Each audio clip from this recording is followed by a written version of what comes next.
We are just days away, ladies and gentlemen, days away from the release of Scream 7. Scream 7, the return of Sidney Prescott. No Jenna Ortega, no Melissa Barrera, no Sam or Tara. It's just all Sidney and Stu. Just days away. For all you Scream fans and Scream heads out there, you've been waiting a long time for this. I mean, this is kind of like your Super Bowl this weekend, I think, if you're big Scream fans. I remember what it was like for us Halloween fans. Halloween 18 was coming out and Halloween Kills was coming out, and it was big, we were all like, and if you're a diehard Scream fan, this is it. I mean, you must be really excited. So I thought, why not quickly jump on? I had a bit of time, so I thought, why not quickly jump on and get your final predictions. I want to know your final predictions. This is it. Excuse me. Your final predictions for what you think is going to happen in Scream 7. And then we'll reconvene. Now, Tony, Michael, and I may be doing an episode on Scream 7 for Two Dudes and Some Bullshit, sort of you know what I mean? It depends on when I see it and when he sees it and how that's all going to transpire. No guarantees, but that might be possible. That might be happening. I have to check in with him. But in regards to right now, because we're still a few days away, I want to know, it's your final predictions. What do you think is going to happen? What do you think is going to happen with Stu? How do you think he's going to come back? Look, you're days away. You've seen the trailers. You saw the one they posted today. You've seen the trailers. You've seen the promos. You've seen the posters. You've watched the press junkets. You've watched the interviews. What do you think is happening? What do you think is going to happen with these characters? How do you think it's going to be utilized? Are you still convinced it's AI? Is Stu back, or is he just kind of back? Because as I've said many times, I've said ad nauseum, and I will continue to say again, that let's be honest, if you are a diehard Scream fan, what you are hoping for is Stu to be alive and back. Not back in so it's a flashback or a dream or AI. No, you want him back. You want him flesh and blood and back, baby. You want to find out that he survived the television on the head. You want to find out how did that all happen? What's going on? That's how you want him back. But what if he's not? What if that's not how they bring him back? What if they bring him back? He's some robot. He's some android. He's just maybe not quite that far. This is going to be fun.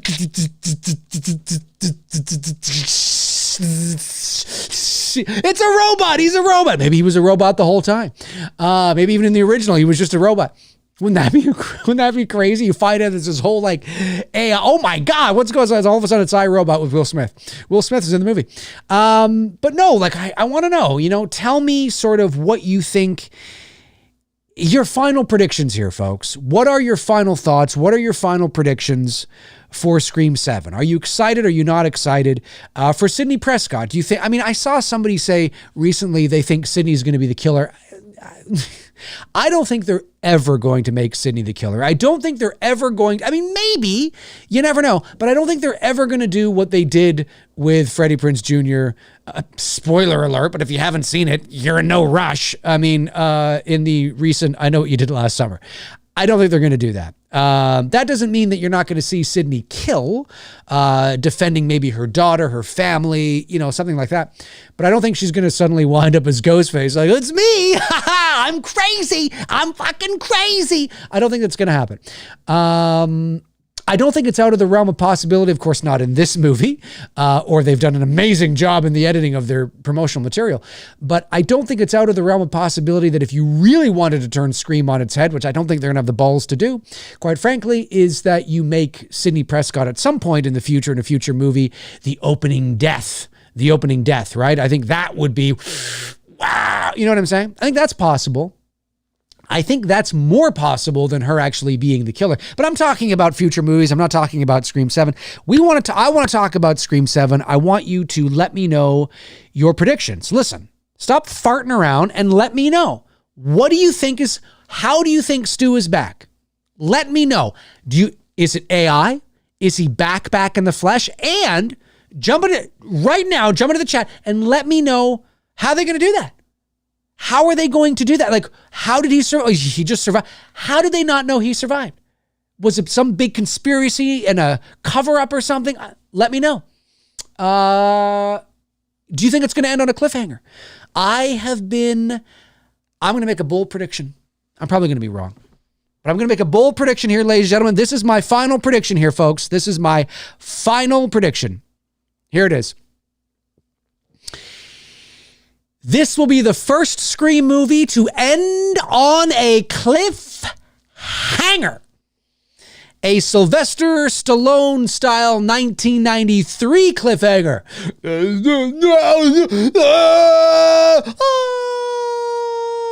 mean, that's what I'm talking about, man. And so, I wanted a cliffhanger in Scream 5. I wanted a cliffhanger in Scream 6. I understand why they don't. But you can still do it. You could do it. Of course, you would have to, and you know this movie's going to make gangbusters in the box office. You know it is. It's already tracking for like a $50 million opening weekend or something astronomically ridiculous like that. You know it's going to make a lot of money at the box office. I think they should end this movie on a cliffhanger. In other words, you don't get your Scooby-Doo moment at the end of this film like you do every Scream movie where the mask comes off, and we find out who the bad guys are, and they take 10 minutes to tell us why they're so bad. You don't get that at the end of this movie. You don't get it. You get a cliffhanger that maybe there's a moment where Sydney and her daughter are like lying on the ground and bloody and sweaty and tired and hurt and all that kind of stuff, and Ghostface is standing over them, and then underneath the mask, you know, he takes the voice changer away from the mask, and you just hear subtly under the mask, "Oh, Sydney." It's Stu's voice. And he's about to take it off. And maybe he does. Maybe he takes off the mask and you see his face and the scars from that television from 1996. You cut to black, you roll credits. Ow! Ow! Come on! Come on! I'm telling you, will they have the balls to do it? I don't know. I have no idea. But you cannot tell me, if you are not a Scream fan, you would be just chomping at the bit. You're, oh my God, what's going to happen? Because maybe through the whole movie, you thought he was not actually back. You thought he was maybe AI. You thought but no, that cliffhanger ending gives you the whole. That'd be great. That'd be great. Why not do it?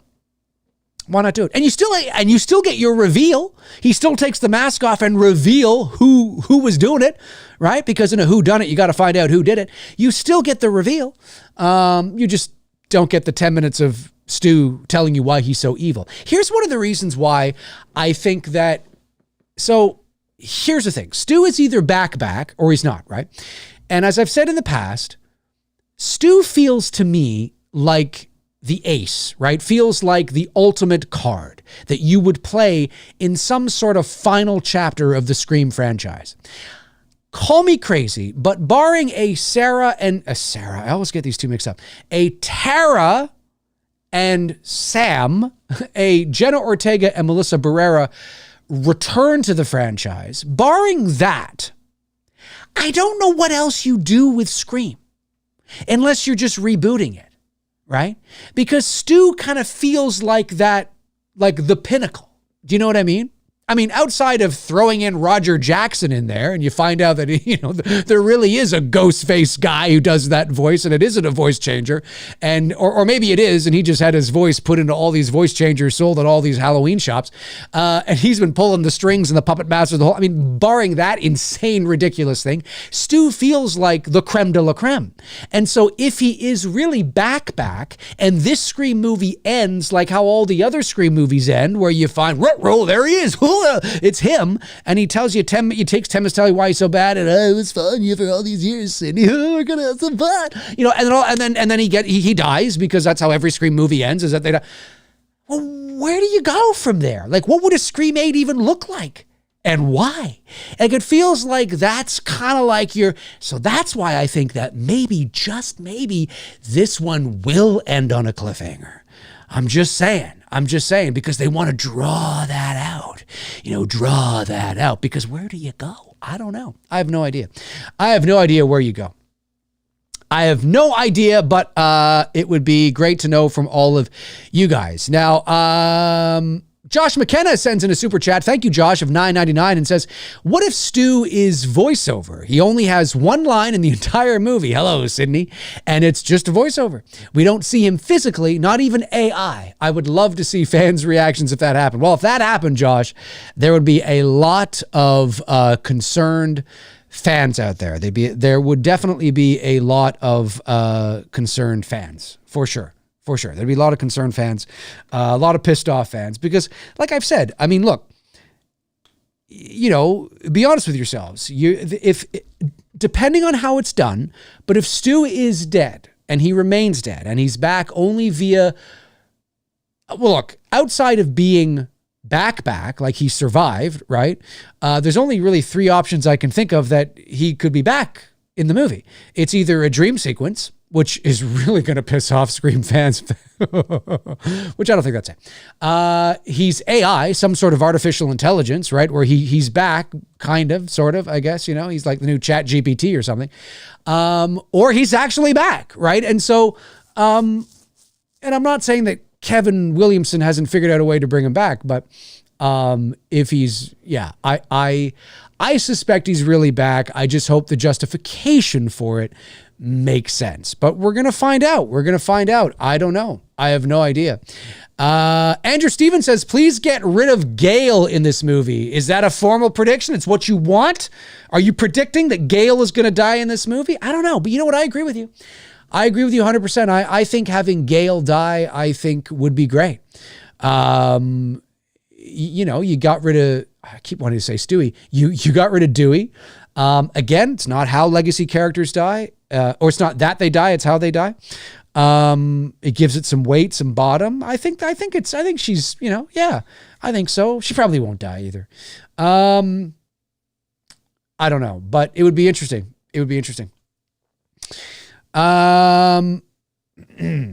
Dude says, I think Scream 7 will be good, but I don't want some anti-patriarchy dialogue motive like we've seen in some political films lately. Well, if you're watching political films, that's why you see that, because they're political films. Wah, wah. I think what you mean is you don't want social commentary or anything political in the movie.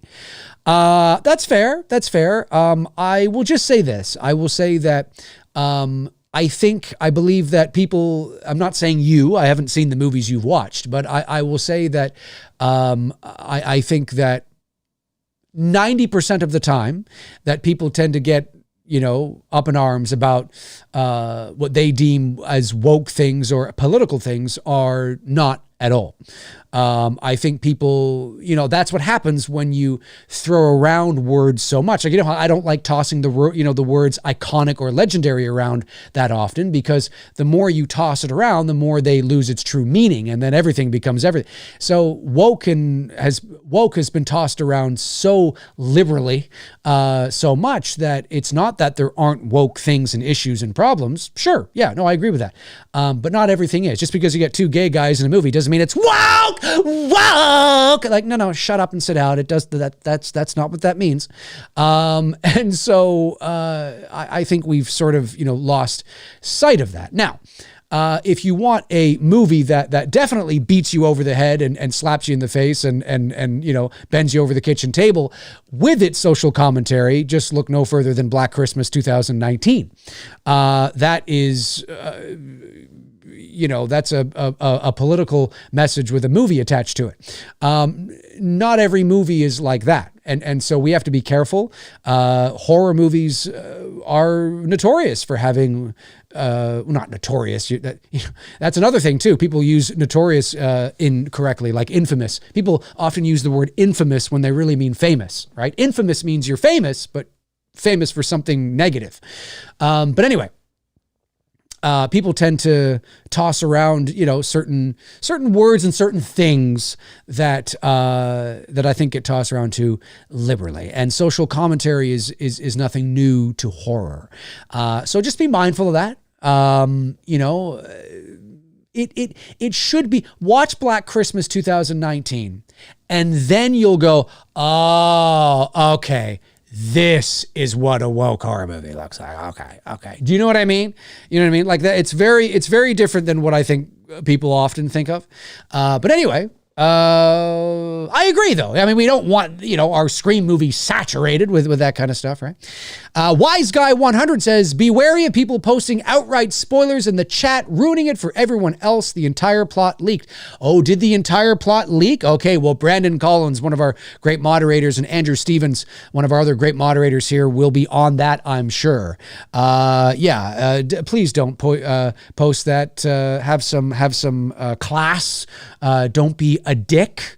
Don't be a limp biscuit. Not the band, but don't be a limp penis. Don't be, just because, and listen, I'm just going to say it right now. Do you believe in God? I'm just saying that if you share spoilers, you're going to become impotent. I'm just saying. Oh yeah, it's going to happen.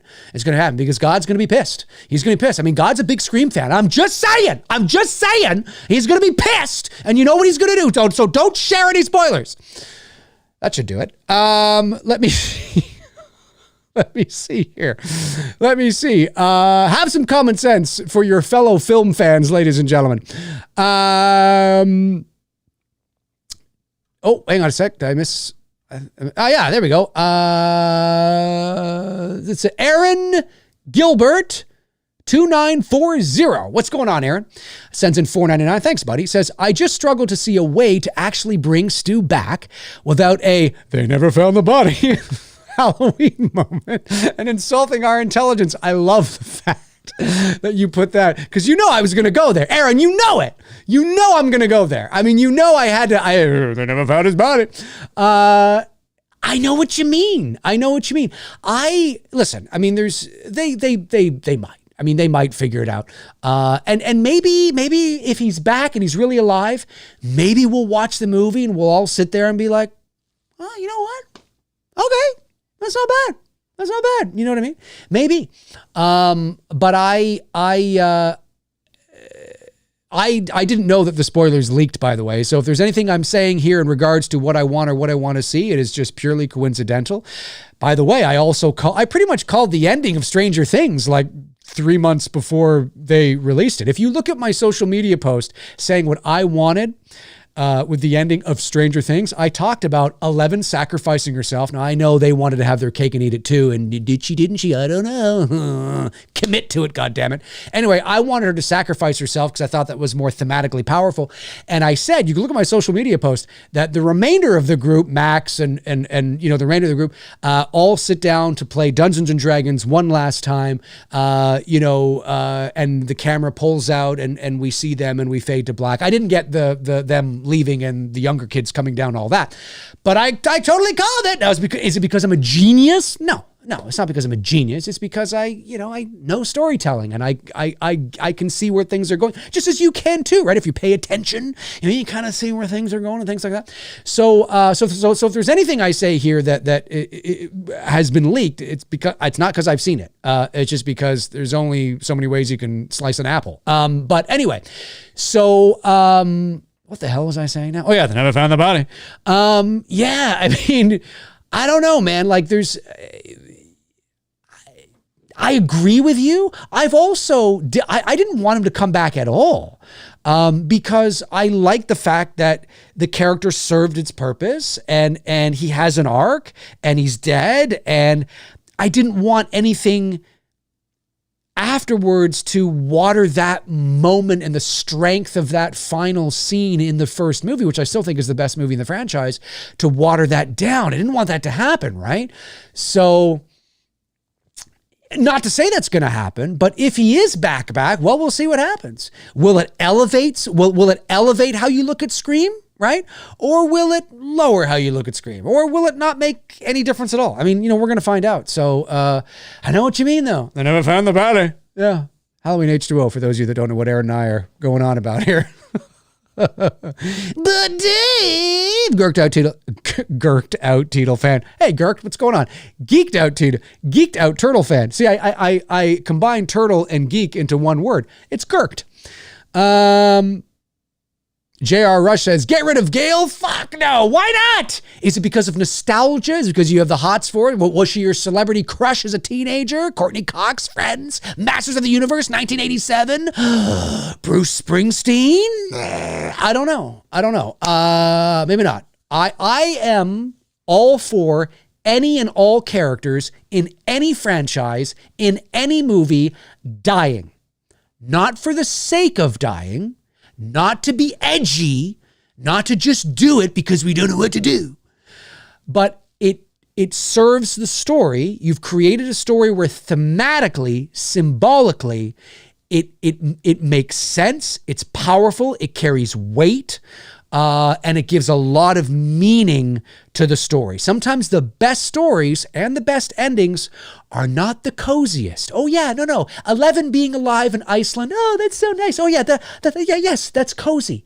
But it's not thematically the most powerful. And so I'm all for it. Not for the hell of it. I mean, if somebody was like, yeah, let's just kill him. No, you can't do that. But I am all for anybody being on the table if it makes sense to do so. And if you've reached sort of the end of the character's arc, right? You don't prematurely kill a character before they've had a chance to breathe, right? But as long as it makes sense, that's why Harrison Ford wanted Han Solo to die, not because he hated Han Solo. I've said this before. I hate that narrative is out there that Harrison Ford hates Star Wars and that's why he wanted Han Solo to die. It's not why he wanted Han Solo to die. It's because he's an actor, he's a professional. He saw that his character sort of served its purpose in terms of its arc, and he suggested that it would give real weight and bottom if you were to kill my character off. Had nothing to do with Harrison Ford hating Star Wars. So do not think that. He doesn't hate Star Wars. He's always talked highly about how it's given him his career and his first huge break and all that kind of stuff. He has fond memories of it. He doesn't hate Star Wars at all, but he's an actor and he's a professional, and he was looking at it from a storytelling perspective. But George Lucas was looking at it from a money perspective in terms of little Han Solo merchandise. Anyway, let me see here. What do we else got going here? If Stu was alive, which Dylan says, if Stu was alive, which I wish he was, they wouldn't have announced it months ago. Would have been a secret, I'm sure. I get what you're saying, and I thought that too, but then I thought maybe it was a secret they couldn't keep. Maybe they thought, you know what, instead of trying to keep this a secret, like, I mean, from everybody on, from the, because shit flies, man. And, from the extras on set, from everybody, how are we going to keep this a secret? There's like 250 people working on this movie. You can't expect all 250 of those people to not let it out, and all it takes is one of the grips or one of the, staff members to go home and tell their little brother, you can't say anything. And their little brother goes to school and goes, I'm not supposed to say anything. Well, my mom, who's working on Scream 7, says Stu, you know what I'm saying? Like, it happens. And so these things get out, and maybe they thought, you know what? I don't think we can keep this a secret. Let's just get it out of the bag now. But notice they didn't tell you how. And it's really confusing when they announce that Ronan's coming back and then Dewey's coming back, right? It's like, well, wait a second here. And that only works in the Stu announcement's favor because it muddies the water and makes you think, well, hey, see, if Ronan wasn't coming back and Dewey wasn't coming back, then I think there's somebody else too. But if they weren't coming back, then you'd be like, oh, he's totally alive. He's totally alive. He's 100% alive. This wouldn't even be a discussion. But the fact that dead people are also coming back, that helps to muddy the waters with Stu and helps to kind of go, well, wait a minute here. So how is he coming back? Because we've got dead people coming back and they're not coming back because they're actually dead. So it's like, well, hang on. So what's going on here? You know what I mean? So that actually helps to work in the whole Stu, Matthew Lillard favor. So it's interesting. Chester Franklin Jr. says, my prediction is don't kill Sydney. It's her franchise. That's your prediction, Chester, your prediction. Well, I think you're safe. I don't think Sydney's going to die in this movie. Let me see here. Dalton Barron says, I've been out of the loop. How do we know Stu's coming back at all? Because Matthew Lillard is in the movie playing Stu. That's how we know. Boy, you've really been where have you been, man? Tom Hanks on that island in Castaway. Shot by Shot official says Scream 7 ending on a cliffhanger is what I've been saying since it got announced. I hope it happens. Dude, I'm right there with you. I've been wanting it since both they announced Scream 5. Literally, go back and watch my Scream coverage from Scream 5 like 4 or 5 years ago. And I'm like, I want a cliffhanger. Again, it goes against that traditional whodunit structure, right? Because normally at the end of every movie, you find out who did it. But that doesn't mean you can't extend the story into the next installment, right? And that leaves you with a cliffhanger. And it's something that is fresh and new that you can inject into the Scream franchise without totally removing the DNA. Now, you could say, well, yeah, but we didn't find out who did it. No, there's just a delay. They're just delaying it, right? You're going to find it out in the next movie, which only bodes well for the discussions and the hoopla and the shenanigans and the online punditry and horror and Scream. I mean, think of all the shit people are going to have to talk about. It's crazy stuff. Let me see here. Oh, wait a minute. Did I miss? Hang on.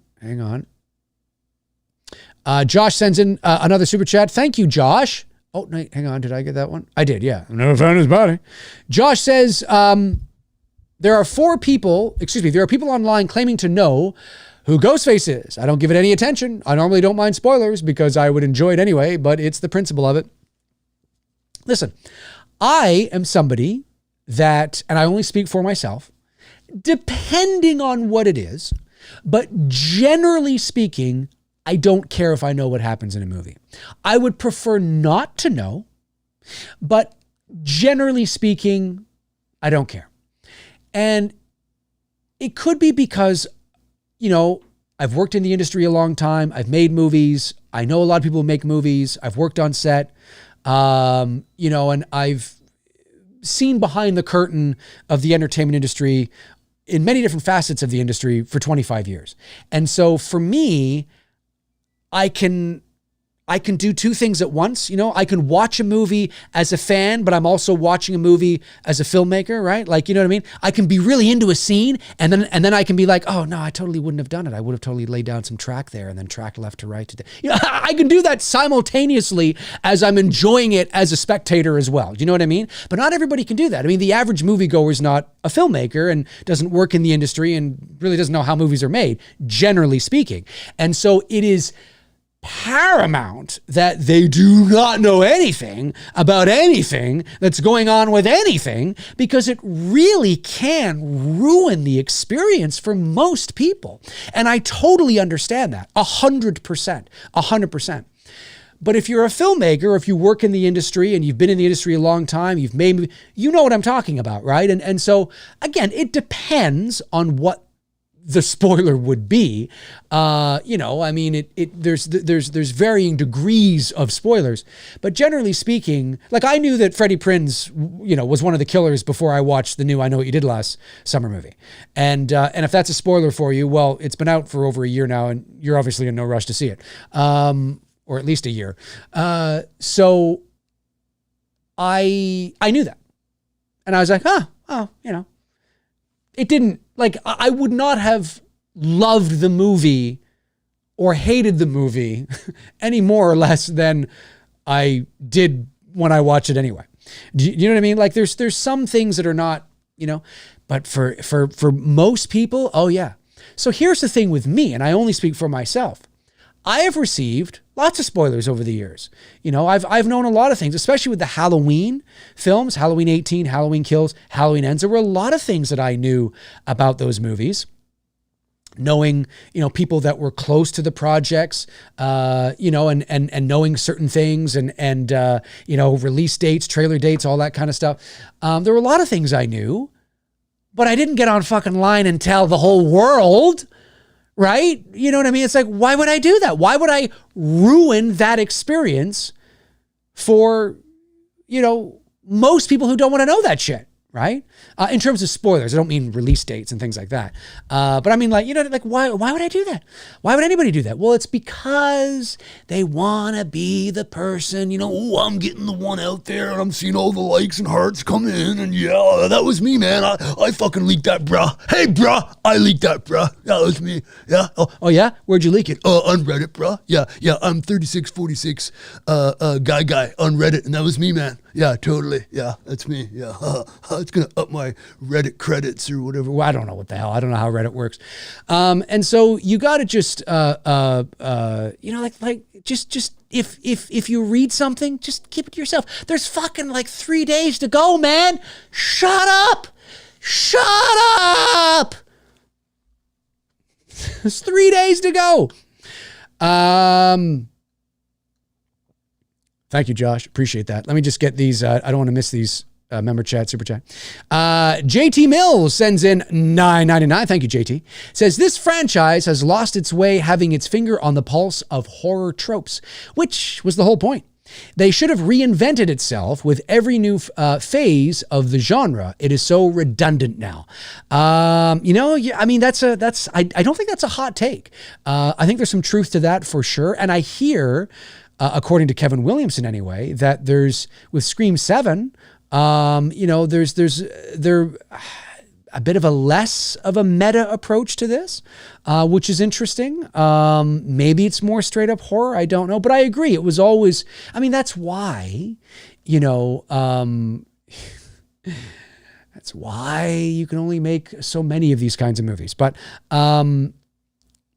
yeah, I don't know what they're going to do with Scream 7 and whatnot, but you're right. It was always just sort of I wouldn't go as far as to say a horror comedy. I wouldn't go that far, but certainly it's a horror movie, but it's in the world of horror movies, certainly in the world of slasher movies, certainly that first Scream movie is more on the horror light side, right? You know, if you had a 15-year-old or a 13-year-old even, or a 12-year-old, you wouldn't be, you wouldn't mind them watching it. You know what I mean? Terrifier, on the other hand.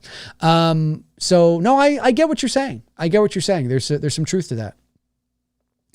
Josh sends in a member chat, been a member for 28 months. Thank Josh. Says, what are your thoughts on Scream 1981? I've heard people call it disappointing and the worst slasher ever. Is it really that bad?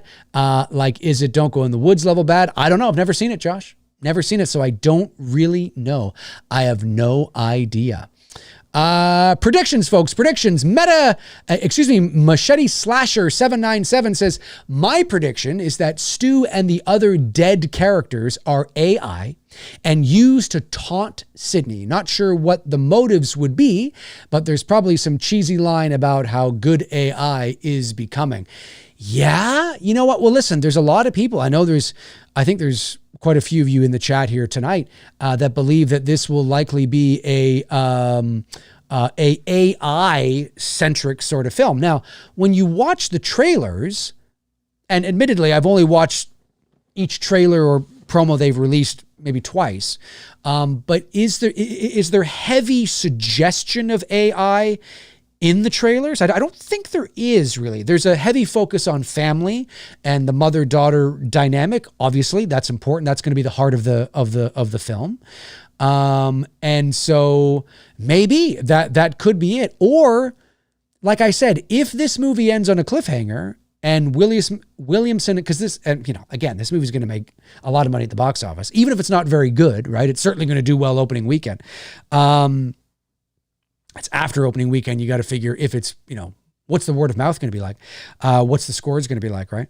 But if unbeknownst to us right now, the plan is to kind of do this 2-movie, 1-story thing, because every Scream film is essentially one story, right? I mean, they're all canonically connected in the sense that they all live in the same universe, but every Scream movie, 1, 2, 3, 4, 5, 6, has different killers.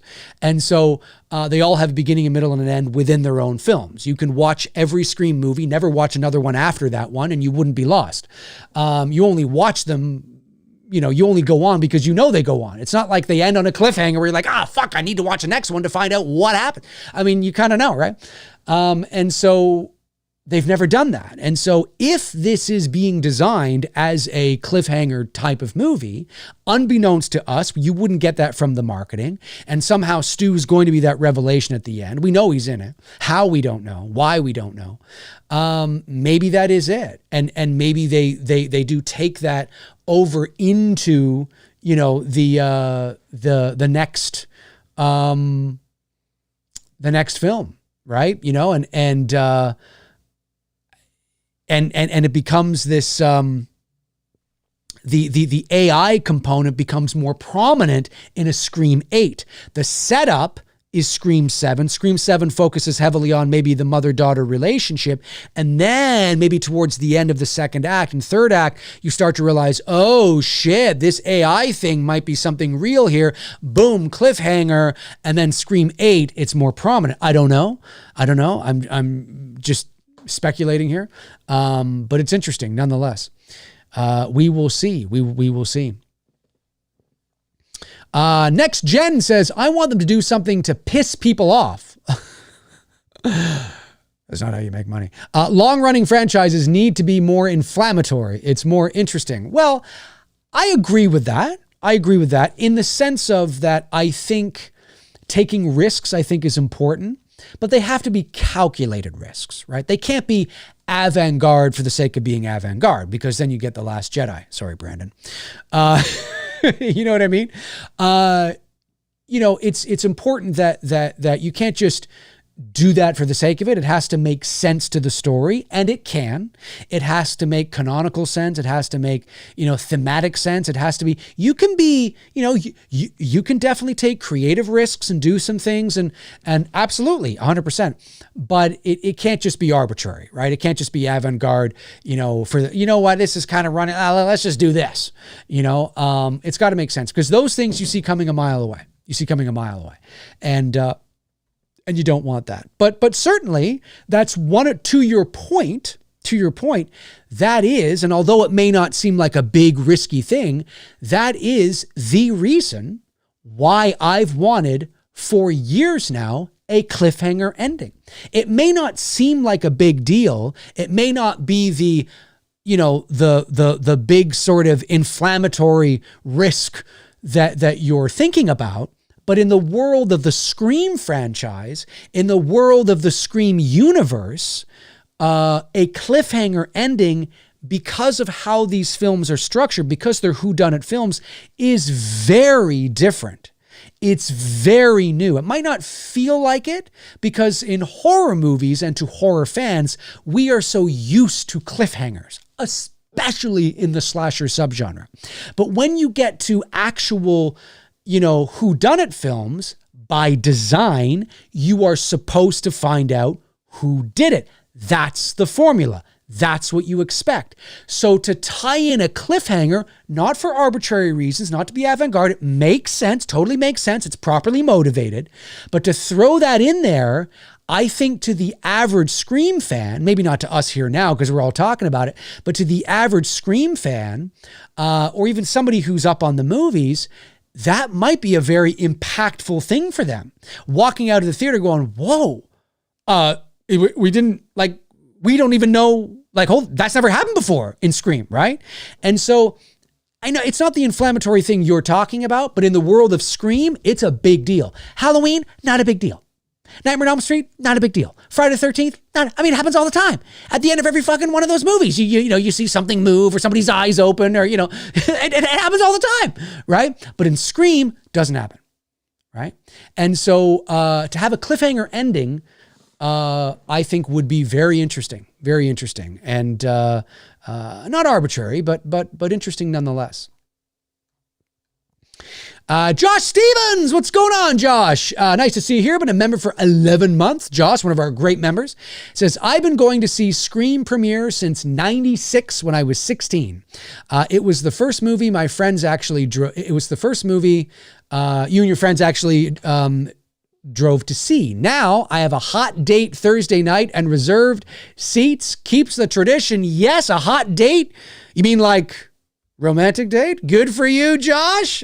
I'm loving it. I wish you the best of luck with your hot date, and I hope it goes very well. I hope it goes very well. And I hope the movie's good too, because when the movie is good and the date goes well, that's always so much better. You know what I mean? There's nothing bringing a date down when the movie's crap. Or maybe the date will be crap and the movie will be, I don't know. Either way, good luck to you. Good luck to you. Thanks, Josh. Appreciate it, man. Aaron sends in a very generous super chat. Thanks, buddy. Says, hear me out. All right, folks, let's hear him out. Hear him out. Shut up. Everybody shut up. Quiet. Let's hear him out. The paramedic comes in to retrieve Stu's body. Stu throws the TV off his head, kills the paramedic, strips buck naked, Michael Myers style, and swaps clothes with the guy and makes a clean getaway. Absolute cinema. Absolute cinema. I happen to agree with you. And J.R. Rush follows up directly answering that super chat and says, I hear you, but you forgot Gail's camera was recording exactly where he died. Literally a camera on him the entire time. Well, maybe J.R., maybe Stu sees the camera, takes it, and takes off with it as well. I don't know. How do you think they're going to... Okay, folks, here's what I want to know. How do you think they're going to justify Stu being alive if he's actually alive? He's not AI, not a dream sequence, not a flashback. He's back. He survived the 1996 TV massacre. Okay. And he's back. Tell me right now in the chat, how do you think he survived? What do you think Scream 7 is going to say to justify it? I want to know. Let me know. All right. Let me just see. Did I miss any other super chats? Any member chats? I don't think I did. Let me just go back over here while you guys are gnawing over that. I don't think I did. Over here. Wait, close that. Aaron, Josh, JT, Josh, Aaron. Yeah. No, I did not. Okay. Just want to make sure, but I want to know from you guys right now, how do you think he's going to be back, ladies and gentlemen? How do you think he's going to be back? What do you think it's going to be? Let's see what you guys and gals are going to say. Machete Slasher says, there's an image of an old Stu going around where he's got a glitchy TV screen. Could be AI. It's not really a spoiler. The image is in trailer. Oh, I know the image you're talking about. Yeah. Well, it's interesting, isn't it? It's interesting. What if somebody what if it gets really... Do you think this is too much? Like, what if they were able to download his consciousness?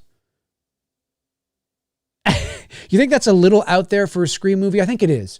I think for a Scream movie, it's possibly a little out there. I'll just say a little out there for a Scream movie. Josh Stevens says, kept by FBI profilers. Let me see. Eddie Michaels 16 says, twist ending will be Quentin Tarantino talking about how much he hates Matthew Lillard. That would be a great, well, not great, but that would be a twist ending. Wise Guy 100 says, Stu won't be alive. He won't be alive. AI and deepfakes are the current zeitgeist. Scream always plays into whatever is current. Same with Sydney's brother from 3 returning. Well, yeah, and also Dewey, right? Because Dewey is apparently back as well. That's my hope, is that it is more something like that. But I don't know. And you're going to find out this weekend. Because the movie is almost here, but it's interesting.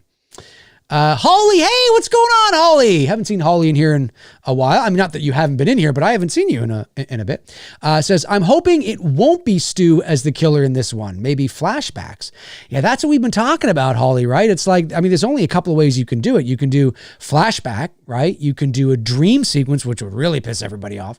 And they'd have to deep fake him younger, or he's survived and he's back. It's just how, folks. I want to know, How do you think, if he's really back, how do you think they justify it? How do you think they justify it? Here's a good one. Next Gen says, parents paid off corrupt police. There was misinformation and a decoy body. He went into a coma and has been hidden off the grid with the help of superfans. Best I got. Well, I like it. See, this is what I like. I like that. It doesn't have to be, I mean, folks, who the hell knows how accurate you're going to be? Maybe you'll be a little bit accurate. Maybe you'll be partially accurate, right? Maybe you won't be accurate at all. I don't know. But that's cool. That's cool. I like that. Parents paid off corrupt police. There was misinformation and a decoy body. I never found his body. He went into a coma and has been hidden off the grid with the help of super fans. Ooh. Best I got, like a Scream style cult or something. You know what I mean? Yeah, like a Scream style cult. Something like that. Fascinating. Fascinating stuff. Let me see here. How many are... Folks, there's 103 of you in here right now. Thank you so much. Hit that thumbs up button if you wouldn't mind. It's free. It's free. I'm not going to send you an invoice, but it does help the this stream and the channel, of course, and the video and all that kind of stuff. And if you're tuning in and you're not subscribed, consider doing so. I'm just saying. Just so you don't have to. I mean, you know, I won't send you an invoice, but it's free. All of this is free. I know people don't like being told what to do. Don't tell me. I'll subscribe if I want to. But just saying.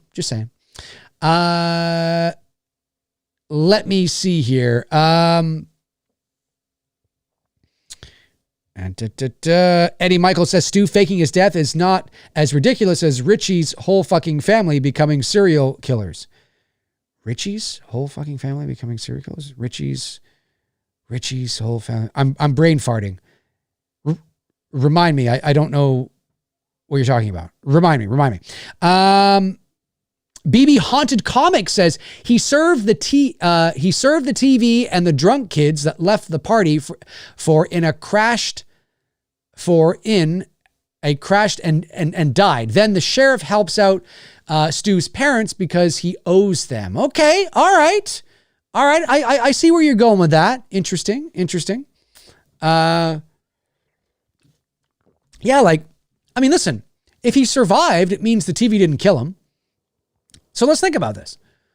TV doesn't kill him. Sydney and everybody and you know, Randy and all them, I mean, they've left. The police are doing their investigation. They find out, they remove or the coroner comes in, something. Our main characters are not there. They're off in the ambulance. They've gone to the hospital, whatever the case is. Gail Weathers is outside doing her report. You won't believe what happened. Whatever the case is, the investigators are there. The police are there coming in. Maybe they shot something. Maybe they shot a little bit of a flashback to 1996 where we see that. Maybe they did. That would be cool. Maybe they did. I'm calling it. They did. If he's alive, they did. I'm calling it. I don't know. But then, you know, they realize he's got a pulse, but it's very faint. It's a very, very faint pulse.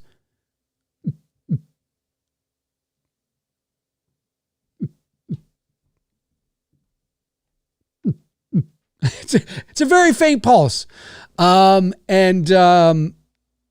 Or very slow pulse. That was actually quite loud. But and so they're like, oh my God, he's alive. They take the television off his head. He's like, you know, he's like all this stuff. And they're like, let's get him and all that. But they don't even know it, right? Nobody else knows it. And he's taken to the hospital, and then something happens at the hospital. There's some character, some shady secret character at the hospital. It's like, oh no, we got it, you know. Something like that.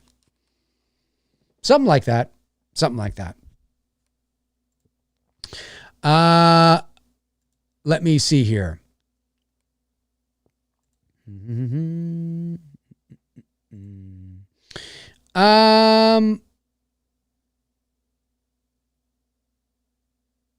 Scared Straight Production says, if Stu is alive from being crushed by a TV, he's definitely a pancake face. That would be funny.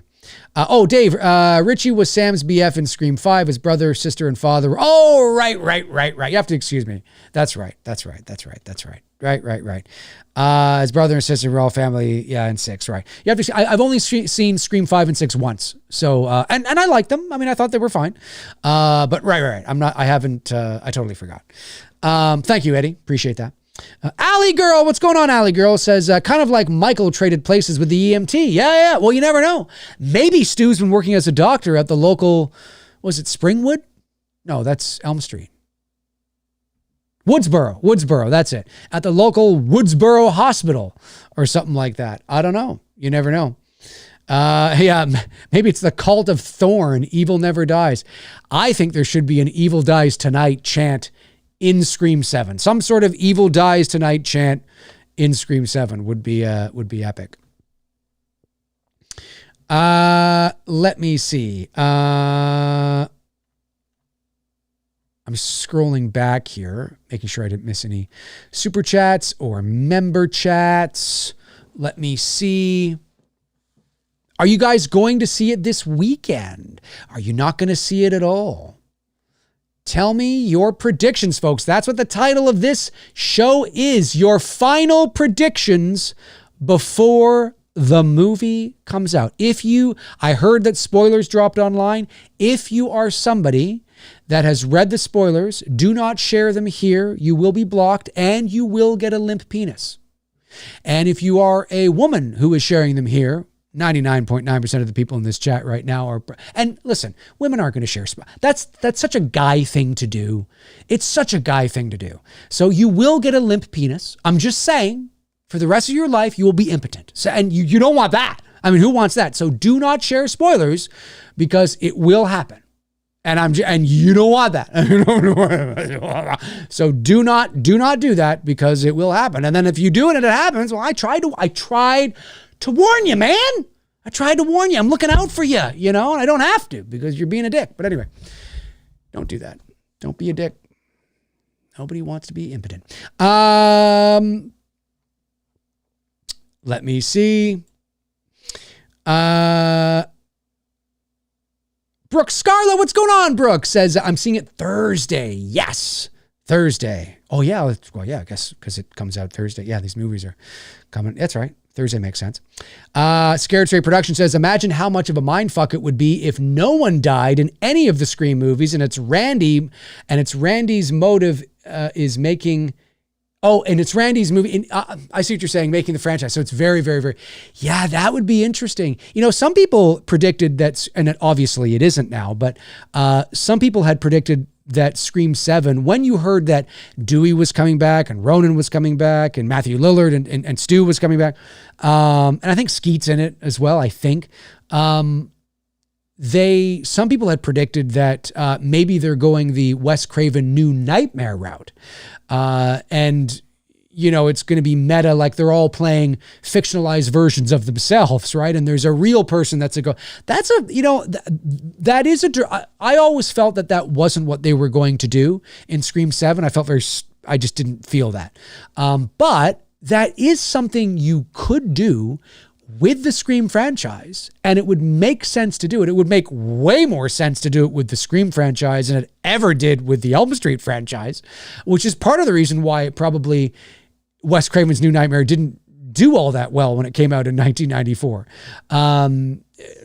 Not only the fact that style of movie, was sort of, not kind of the hip thing at that time, but with Scream, it almost feels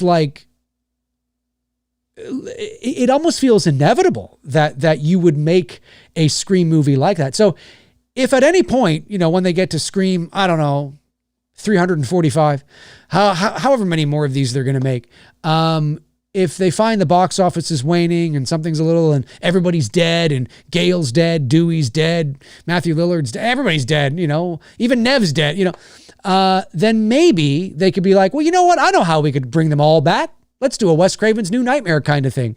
And then you bring everybody back because they're playing, fictionalized versions of themselves. And you start it that way. And then it's like, in the real world, somebody's taken on the that's like meta within meta, at that point, and so, yeah. I mean, it's something to think about anyway, something that may or may not happen, may or may not happen.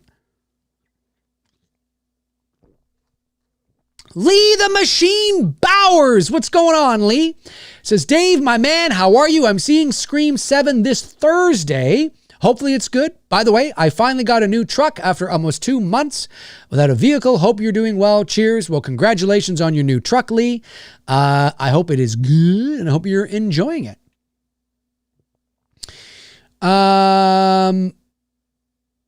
My prediction, Brandon says, pain. Mr. T, Rocky 3. My prediction, pain. I love it. I love it. Chris Williams, 384, says, maybe Stu's father was a wealthy, influential man. Arranged it so that Stu was believed to be dead, paid for Stu to go into a private hospital to get well, had his name changed to protect his son. You know, I think that's likely probably what will happen. Because, you know, I think that's, because if he's alive and he's back, then, there's only so many ways you can do it, right? So I think there will be, look, there has to be a reason why Sydney and nobody knew he was alive, right? Unless Gail really did. We find out she really did because she's in the media, but she kept it from Sydney, and that's an interesting dynamic there to watch that play out, and who knows, right? But it's obviously Sydney never knew he was alive. You know what I mean? So it's going to be interesting to figure out how they justify that, or he ain't alive and he's dead. But I stand by my prediction that if Stu is not alive, he's not flesh and blood, he's not actually back, he's AI or, you know, something like that, I think there will be a lot of disappointed Scream fans because, and you know it, because it's going to feel, unless it's done brilliantly, and it can be, it can be done so well and just really well done, and it's amazing. There will be a lot of disappointed fans because they feel like it's cheating. You know what I mean? It's not really real, and it's not actually, you know, and yeah, you know, I'm very curious to see what they do. Josh, thank you, Josh, says, I'm going Friday. I hope the audience is respectful. I'm worried if Stu's alive, people will cheer. Even if it's AI, I'm scared they'll go crazy. He might say iconic line and I'll just, he might say the iconic line and I'll just hear cheering. Yeah, that's possible. That's possible. You know, you may get some people going crazy and you know, yeah, well, it depends, you know, maybe, I don't know. Well, I don't know. Will people be doing that in a Scream movie? I don't know. I mean, maybe some. I don't think there will be the obnoxious, ridiculous, I want to punch everybody in the face, screaming and yelling that I've seen clips of from people watching certain movies. And it's usually like, you know, like what was that movie that came out? Minecraft? Marvel stuff. Like, listen, and I sound like a party pooper and a hater because people are enjoying movies, but I never want to ever, I don't mind people cheering. Genuine, authentic, real cheering. I don't mean performative cheering so your douchebag buddy can get it on video and roll it on TikTok. Not that kind of shit. You know what I mean? There's a difference, right? There's this kind of stuff. Woo! Yeah! All right. Woo! Oh, I'm so excited. You know, there's that kind of thing, right? And then there's, whoa!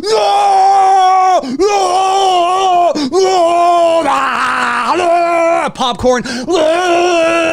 You getting this? You getting this for TikTok, bro? You getting this? And everybody's like, ah! It's like, Jesus Christ, shut up.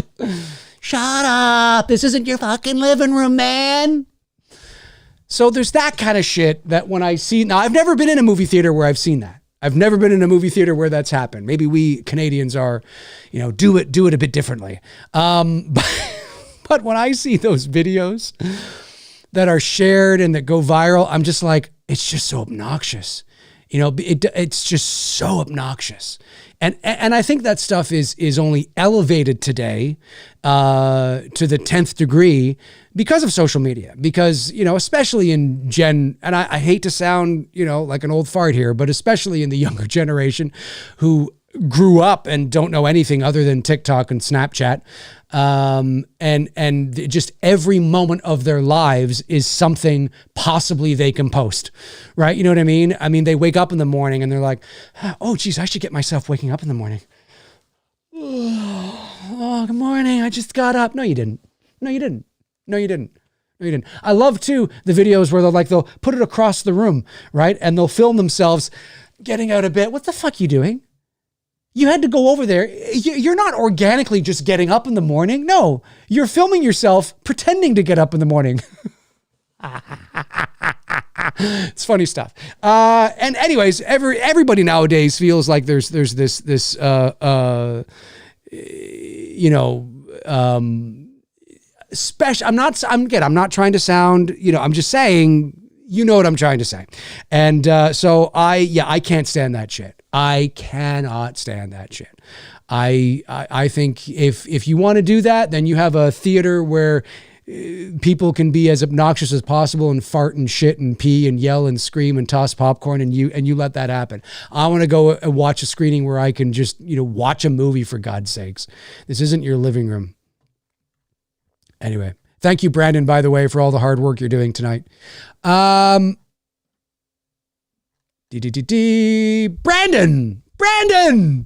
sends in a $5 super chat. Thanks, Brandon. Says, Lord Stanley's Cup, the World Series, and now the Olympics just changed the name to Cantata.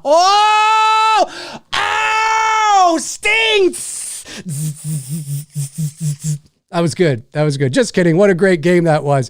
Yeah, the Olympics yesterday. Yes. Or the Olympics yesterday. The gold medal game between Canada and the U.S. Yeah, what a great game. My God, what a great game. Look, as a Canadian, I will say this. I am genuinely, of course, I'm disappointed, of course, right? Because my team lost. But I will say that I am thrilled for the U.S. hockey team, because something that the Americans, or my American brothers and sisters, have to keep in mind, you wouldn't know this on social media because everything's a shit show, but very much like how we as a country, Canada, is often seen as the little brother to the U.S., the bigger superpower, the giant, you know what I mean?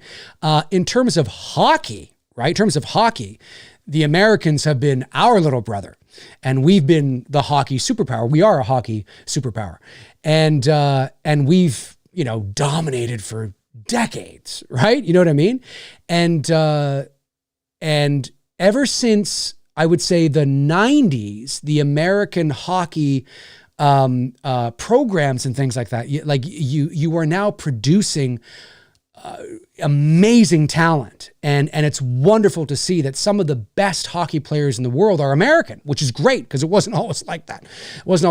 So it's great to see that. And so to see to see you guys win gold for the first time at the in the Olympics since 1980, since the Miracle on Ice, right? Was pretty darn cool. And to see that, because listen, I played hockey for 13 years. I've won and lost. I played American teams in tournaments and things like that. I'd go over the border and we'd go to oh God, what's the name of that? Rochester, New York, and Watertown, and all that kind of stuff. And it was really cool to see. After I got over my disappointment, because really at the end of the day, the Canadian team really dominated that game. But Connor Hellebuck, who is the United States goalie, who ironically plays for the Winnipeg Jets, a Canadian team, he's one of the best in the league. And he stood on his head, man. I mean, that game could easily have been like 5-1 Canada. But he stood on his head. He made the saves. Do you know what I mean? And at the end of the day, You know what I mean? I mean, as we know, sometimes the best team doesn't always win. The dominant team in a game doesn't always win, right? Because especially when it's a fast moving game like hockey or basketball, where, you know, it's a game of inches, right? You know what I mean? Like bounces and inches and things like that. The Americans and the Canadians could play again tomorrow and it would be a completely different result. Do you know what I mean? Like it's just, that's how crazy and wonderful the game of hockey is. So I thought it was really cool. As when I got over my disappointment, I thought it was cool to see the, you know, the aftermath and just seeing the joy, because Canada has won for so long. And to see you guys win it for the first time in 46 years, basically for the first time in my lifetime. I mean, I was born in 1979. So I was 1 year old the last time the Americans won gold at the Olympics in men's hockey. It was pretty cool. It was pretty cool. And the media up here too, contrary to what you think and what you see on a lot of social media, the media up here as well is just as elated. Like, we're all disappointed, but we're all, because we're a hockey country, we're all like, it's pretty fucking cool. Like, you know, we're all like, oh yeah, that sucks. Oh, that sucks. Ah, damn, we were so close. Oh my God, we were so close. We almost, we were like kicking ass. But we're all like, that's so pretty cool. Like to see the joy, and they won fair and square. That's hockey, right? You know what I mean? Do it again tomorrow and the US could dominate, you know what I mean? And all of a sudden Canada's having an off day and the US is dominating, and all of a sudden the bounce of the puck goes our way and there it is, it's over. It happens, man. It happens. That's hockey. I've played in games like that. I remember a championship game I played in when I was 16, and we were dominating the game. Totally dominating the game. And the other team ended up winning 1-0. We just couldn't put the fucking puck in the net. We hit posts and crossbars and wide. Just what the hell's going on? Like, it almost feels like, what the hell's going on? It happens. But yeah, really, really cool. Really, really cool. So it's nice to see. You know, the American team, you know, win it after 46 years. And, but Canada's in a great spot. I mean, you look at, you know, the Canadian team and the players we have. I mean, you know, we lost this time, but we're not in any sort of, you know, trouble. I'll say the rematch, 4 years, baby. The rematch is coming. Buckle up, baby. Very cool indeed. Did I miss any super chats? I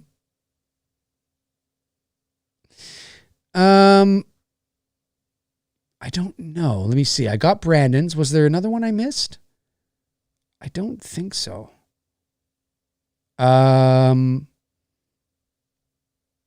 Yeah, Ali says if Canada had the better goalie, they would have won the game 100%. Sidney Crosby was also not playing, right? The legendary Sidney Crosby was not playing. No, you're never guaranteed a win, but there were definitely factors for sure. I mean, but Hellebuyck's a great goalie, you know, and that's why, I mean, look at Dominic Hasek, my favorite team, the Buffalo Sabres. Dominic Hasek. If you're a hockey fan, then you know what I'm talking about. One of the best goaltenders, arguably the best goaltender who's ever played the game. He's long retired now. The Buffalo Sabres went to the Stanley Cup final in 1999 on basically an average team. They had no superstars, like no superstars. They did it on the backs of arguably the greatest goaltender of all time. Do you know what I mean? That's basically, and I wasn't complaining, but that's basically how they got to the Stanley Cup final. They ended up losing. Brett Hull, foot in the crease, not going to go there, but just saying. So, you know, you got a great goalie,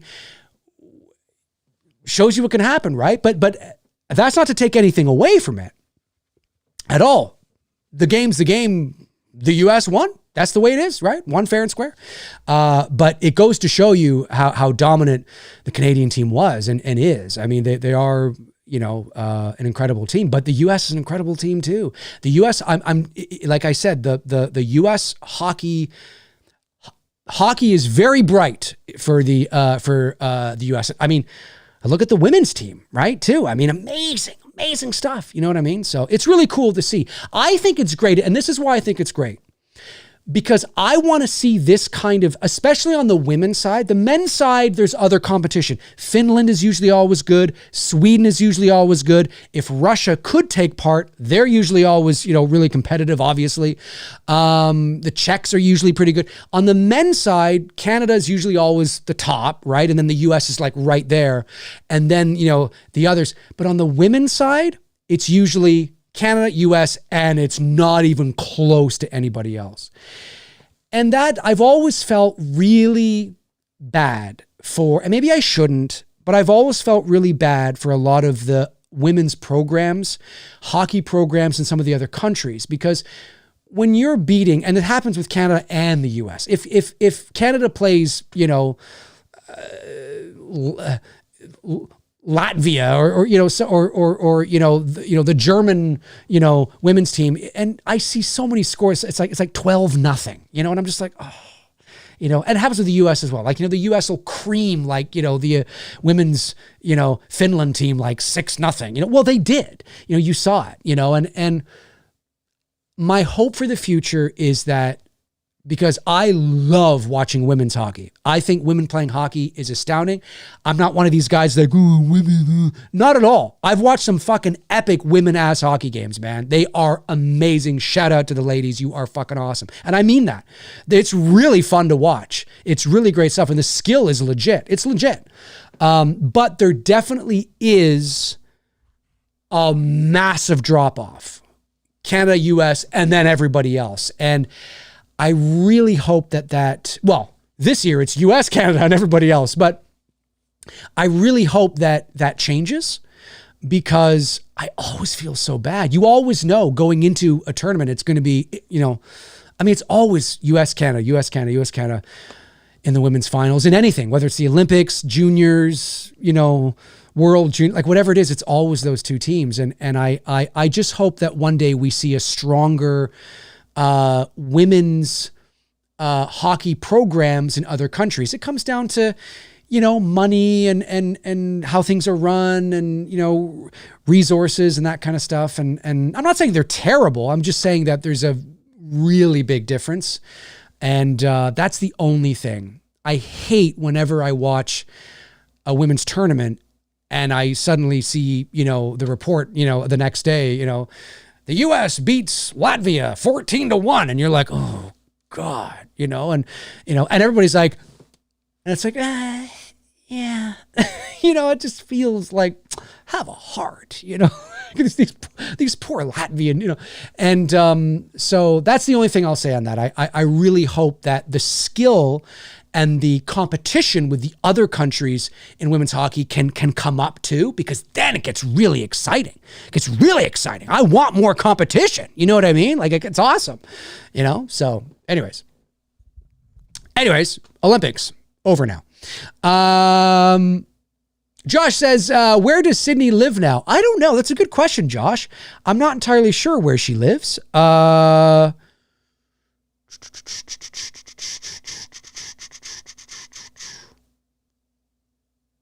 don't know. Does she live in, she's not in Woodsboro. Somebody's got to know. Ali says, hockey is an expensive, yes, exactly. It's really expensive. And when I was playing, it was expensive. I can't even imagine how expensive it is now. Actually, I do know. Because I remember when I was a kid, so when I was a teenager playing hockey, I played with wooden hockey sticks. Well, nobody plays with wooden hockey sticks anymore. They're all like fiberglass, or I don't know what they are now, but they're very different. I was at Canadian Tire, which is like a Home Depot for my American friends. We have Home Depot here too, but we also have a store called Canadian Tire, it's that kind of store, right? Anyways, and there's a section where they sell like sporting goods and just like, and I saw some hockey sticks, and I went over there, trying to relive my glory days. I, took out a hockey stick, and I was like, oh yeah, these are those new fire, oh, these are really, they're really light, like really light. This is really cool. And I'm shooting a little ball, and, and then I look at the price, and it was like $146. And I'm like, whoa, for a hockey stick? I'm like, holy shit. I don't remember paying that at all for a hockey stick. But apparently that's not uncommon. I mean, sometimes they're, less, obviously, but I'm almost certain, I think when I played hockey, I maybe spent $40 on a hockey stick. Maybe it was a bit more. I don't know. I'd have to ask. Well, I can't ask him because he's passed away, but I would have had to have asked my father, or just look up online. I guess I could Google it and find out the average price of a hockey stick in the 90s. But man, I was like, holy shit, that's just for the stick. And usually if you're playing hockey, you buy a couple of sticks because you need a backup in case one breaks, right? So I can't imagine spending like $300 or $400 just on sticks. Holy shit. It's wild. So yeah, it's a very expensive endeavor for sure. Let me see here. Allie says, I love when Dave talks hockey. Yeah, well, I love it. It's my favorite sport. No surprise. I'm Canadian, right? So, for sure. Bob Bergen says, I'm the same age with Dave. Totally relate. So you understand. Yeah. It was plastic. We would spin the end of it. Oh, maybe you're talking about something else. Yeah, it's crazy. Like, I don't remember spending that much, like I might, like you might spend total with tax, maybe $100 on, a couple of sticks or something. Right. And if you're careful, usually those sticks would last you. I might break a stick maybe once throughout the year. Have to get another one, but my sticks usually lasted me the whole year, but it's crazy stuff. Rob Dean says, what if Stu is a full-on cyborg, half human, half machine brain, still operates, but is powered by whatever electronics fell on his head? That would be pretty epic. That would be pretty epic. That would be fascinating. Don't know if that's going to happen, but that would definitely be interesting. Old hockey sticks for kids. Oh, I know the ones. Yeah, the small little ones you're talking about. Yeah. Yeah, we used to play with those too sometimes. Us grown-ass adults. They were fun. Get a little ball and play with them. I think that's what you're talking about. Brandon says, you'd think it would be more popular in Europe. Hockey? Yeah, I guess. Yeah, I understand what you're saying. Yeah. I just want to see more. I love... I'm so glad that here in North America, we have the PWHL. Is that what it's called? Professional Women's Hockey League now, I think. And I think there's 3 or 4 teams in Canada and 3 or 4 teams in the States. And I love watching it whenever I can. I haven't been to a game yet, but I'd love to go. It's legit, man. I mean, no, of course it's not as fast and not as like, whoa, as the men. Of course not. But it's legit. Like, these ladies don't fuck around. I mean, they would, especially now that I'm nearly 47, they could probably kick my ass. And so I love it. I think it's so cool. But yeah, like I said, I think it's really cool to see the U.S. win. But it's a heartbreaker too, man. It's like, we should have won that game. Like, I mean, we had so many chances but that's hockey. That's why the sport's so great. Right?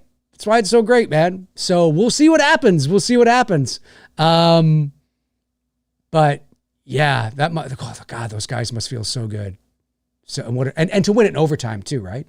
Because like I said, it could have been, when you look at the stats of I forget what the name of the stat is called now, but they measure scoring chances against what should be saves or what are not saves or whatever. It's like a new stat now. I forget what it's called. But they said that the game could easily have been in the third period 5-1 Canada. But I mean, but it doesn't matter. I'm not making excuses. I'm just saying, it could have been. Like, it was crazy, but Hellebuyck, man, fuck. Now, if only Hellebuyck could play like that for Winnipeg, because he does play like that for Winnipeg, but he also can be a bit streaky. He can have a hot streak and then have a bit of a cold streak. And so now that he's coming back to North America and coming back to Canada to play for the Winnipeg Jets, now, I don't know where the Jets are in the standings, but I don't know if they're going to make the playoffs this year or not. But yeah, we'll see if he can, keep it that way for the Jets. But yeah, it's really cool. Really, really cool. Ba-da-ba-ba-ba. Ba-da-ba-ba-ba. Mm-mm-mm-mm.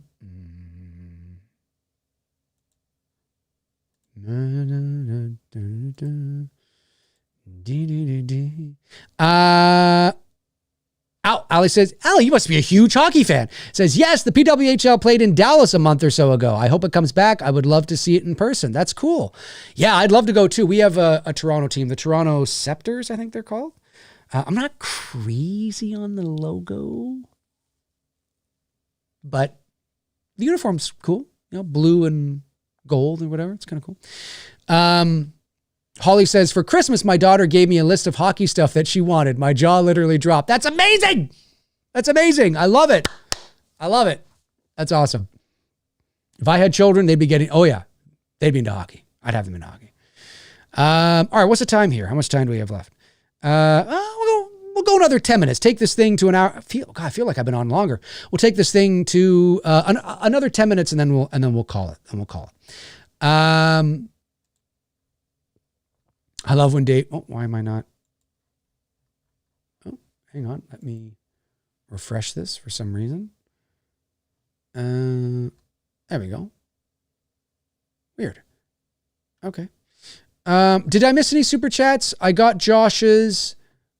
Any member chats or super chats? Brandon, the Lord Stanley one. Where does Sydney live now? No, I got them all. Okay. All right. Okay. Ali says defense wins games. In a lot of cases it can. Yep. Not all the time, but in a lot of cases it can, right? Yep. As they say, a great offense is a great defense, or whatever the saying is. Yeah. Yep. It certainly did for the U.S., for sure. This is a great winter. Brandon says, this is a great winter for pond hockey. How much snow did you get, Dave? It is a great winter for pond hockey. You're right. We got a lot of snow this year. There's still a lot of snow out there. I would love to get, my knee is a bit sore at the moment. So I wouldn't want to skate at the moment, but I keep meaning every year. I'm like, I got to get out on the rink. And so, yeah, it's definitely on the list of things I want to do. Not necessarily play. I would just love to play shinny hockey again, like you said, like on a pond, with a bunch of, guys just get together and play some outdoor hockey and things like that. That would probably scratch the itch a little bit, in terms of playing like in a beer league, with a bunch of men, which would be fun, but I'd have to buy my equipment all over again. You know what I mean? I don't have anything anymore. So, and I don't know if I want to spend the money on doing that really, if I'm being honest, cause it's probably going to cost me a few grand to just buy everything, and if I'm doing it just for, you know what I mean? I don't know if I would do, it'd be fun to get out into like actual rinks with, stands and people and play in a little league, and it'd be fun. I'd have fun, but I think maybe getting out onto the pond or a designated outdoor rink with some boards and just some friends and just shooting the puck around or whatever. I think that probably, it would scratch the itch, I think. So I got to do it. I keep saying I'm going to do it every year and I never do. David Coe, $1.99 says, Dave, what is your favorite hockey movie? I don't have a favorite hockey movie. I mean, the first thing that came to mind is Miracle, but that's just because we were talking about it. But I don't really have a favorite hockey movie. I'm not really into hockey movies, really. when I was a kid, I liked The Mighty Ducks, I guess, but that's just because you're a kid. It's a kid's movie. I don't think I do. And I haven't watched Miracle in a long time. So I'd have to watch that again. That was a good movie, though. That was a very good movie. Yeah. Somebody said somebody said, I saw somebody online say, we beat Canada. Oh my God, it's amazing. It's Miracle 2. And I'm like, oh, no. Hang on a sec. No. Let's not downplay the U.S. team here. The U.S. team has some bona fide stars, like legit NHL superstars. Not as much as Canada, but they have like they were a bit deeper, I think, a little more even, I think. And of course you have like that, Connor Hollaback, who's an amazing goalie. So could you say it's a miracle that Canada didn't win the game 5-1? Maybe, but I wouldn't say that it's the same thing, because in 1980, that was like a bunch of college kids facing the Soviets, who were like the best hockey team in the world at that time. And so that was like, whoa, you know what I mean? That's like a bunch of high schoolers getting out and beating an NHL team. It's like, what the fuck? You know what I'm saying? And so that's a true,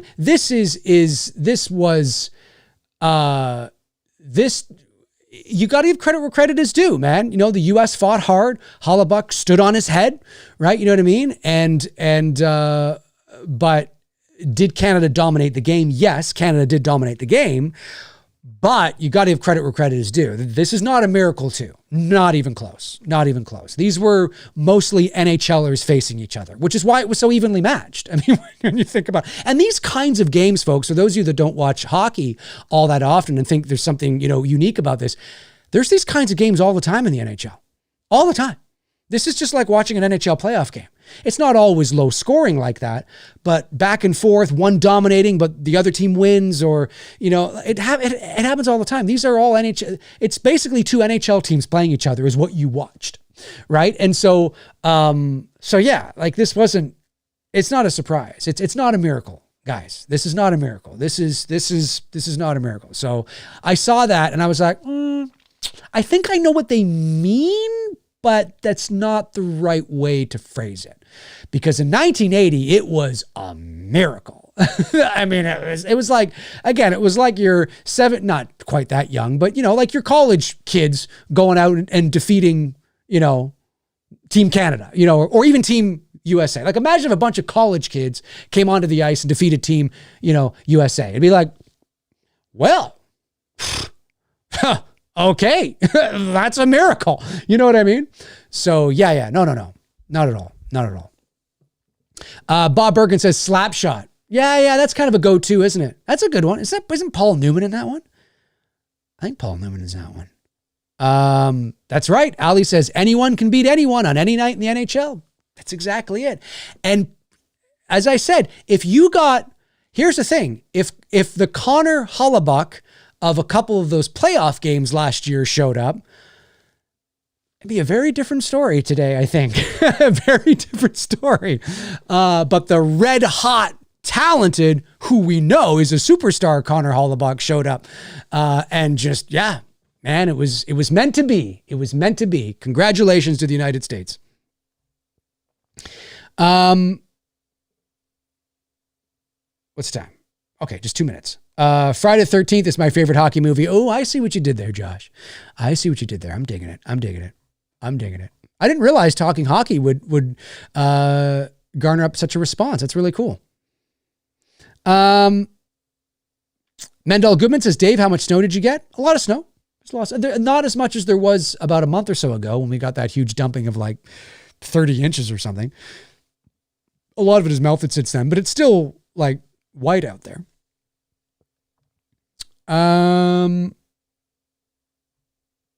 Okay, just one last time. I didn't miss any super chats or member chats, right? I don't believe I did. No, I don't think so. Let me put that away. Okay, there I am. All right, let's see if I can get one more here.